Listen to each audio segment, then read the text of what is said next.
नवे शहर के जी किसान मजदूर अपना प्रदर्शन करते हुए किसान एकता जिंदाबाद, किसान मजदूर एकता जिंदाबाद, किसान मजदूर एकता जिंदाबाद, किसान मजदूर एकता जिंदाबाद,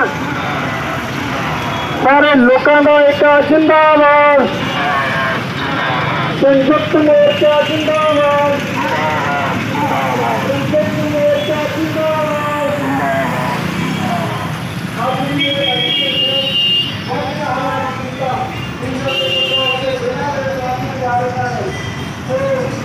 किसान एकता मजदूर जिंदाबाद का प्रदर्शन करते हुए किसान भाई तो नवा शहर के चंडीगढ़ चौंक के कर रहे हैं जी। तो ट्रैक्टर की एकता वाधी हुई ट्रैक्टर वाले नाल जुड़ते हुए होर ठीक है। तो तुसीं देख सकते हो तो जो दिल्ली में किसान अपने अकाली लड़ रहे हैं उन्होंने हौसला बुलंदी लई आप किसान मजदूर एकता जिंदाबाद जिंदाबाद है जिंदाबाद रहूगा जी ठीक है। तो जिंदाबाद के नारे लगते हुए बॉलदा के नाल पूरा प्रदर्शन कर रहे हैं।